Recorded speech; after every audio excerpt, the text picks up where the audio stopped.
上次跟大家分享了美嘉星这个 H6在滑板公园一个路试的效果。我自己对于这种空中姿态控制不是特别好呢。首先一个就是操作不熟练，那我很久没有玩这个东西了，动力储备就比较有限。那你在空中想调整姿态的时候，油门是没有再跟进的空间的。那这个时候可能你稍微一松油，它的惯性就翻过去了。所以说你看到很多画面都是直接一飞起来就砸到地上那种效果。另外一个就是大家有没有这种悬丝整脉的经验啊？今天有一个小小的问题，就是之前有人在评论区说这个齿轮的声音啊，听起来是齿轮快废了，是不是要维修一下？那我看看它这个螺丝还是挺麻烦的。如果说不是很严重的话，我就先不去拆它了。那我们现在把这个电源接起来，这个时候我把车抬起来，凑近麦克风。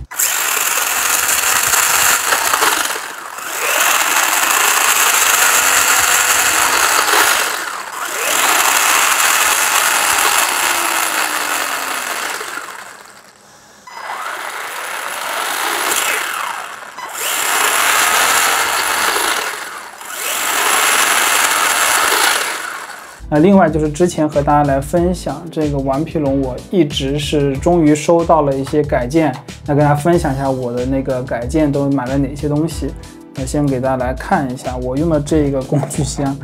淘宝上买的，2块钱一个。那首先是这样4个避震，这4个避震呢，它跟我介绍的是它里面的这个阻尼呢还是比较不错的，但是有个问题呢，就是它的阻尼出厂的时候是没有做过调教的，它是要自己去砂纸打磨去优化的。你看现在它直接一摁了就卡住了，它里面那个阻尼片还没有灌油，而且里面的阻尼片是没有打磨过的，现在就很涩的一个状态。直接装车的话，我觉得基本上是没法用的。加上它还有一个这样子的一个增高的这个码，去增高了之后，它才能把这个一个常规一点的避震装上去。因为本身它那个原厂避震的那个螺丝孔位是在侧边的，这个现在是在顶部的，需要一个增高的码把它拉上去。这个就是避震的部分。我觉得这个小车最核心的就是避震要去改一下，原厂的避震实在是太扯了。那买了这个避震呢，它送了就是避震油，还有这种螺丝胶。它这个店家还是思路比较清楚的，给的都是这样子的小的试用装，但是够你这一次操作就可以了。它成本控制比较好，那你也不需要再额外配那么多的东西。刚开始大家入门的时候也没有那么多齐全的东西。那其次呢，就是这样子一个小的舵机臂。舵机臂为什么要换呢？是因为我换个桥上的这个舵机的零件，这个是卖家自己3D 打印的。卖家他自己没有这些网站上的账号，只有一个交流群，所以说我觉得他这个设计也挺好，就跟大家分享一下。这样子一个3D 打印件，桥上面应该是一边2个螺丝孔，这样4个孔，这样架在桥上面，把这个舵机放在这个里面，然后在舵机的螺丝打这个上面卡住以后，舵机臂就可以这样子直接在桥上面去来这样控制这个转向。大家如果玩过顽皮龙的车子就会发现一个问题，它的转向呢，我不知道是什么原因设计的，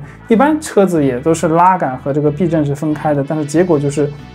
它往这边转的时候，它车身是高度不变，但是往这边转的时候，车身会有一个明显的下降。可能是因为它的连杆结构的原因，就是它的这个摆臂拉了很多以后，把这个悬挂都拉低了。所以说这个呢，我觉得有点奇怪。那刚好这个件也很便宜呢，这个是10几块钱，这个就几块钱，这2个组合，我觉得可能可以解决这个问题，所以顺带也买了。那主要就是改这个东西，另外就是买了这个，它店里面这样一条是2块钱一条动平衡的带，然后是10克装的，克的话就是50克。那这个车也是原厂，我觉得就是重量比较轻，那打算后面改完之后，适当的在大梁上面贴点这个，增加一点配重，这样它的姿态应该会更好一点。OK， 这个就是一个跟大家分享一下我接下来打算怎么弄这个车的一个分享的。大家如果有空的话，帮我悬丝整脉一下这个车到底是什么问题，齿轮到底需不需要去维修和保养。那么这个齿轮我之前跑过几次，大概看了还没有什么问题，可能我真的不是特别暴力的原因，它的齿轮还没有什么磨损。那 OK， 今天这个视频到这里，我是你们蜘蛛，我们下期再见，拜拜。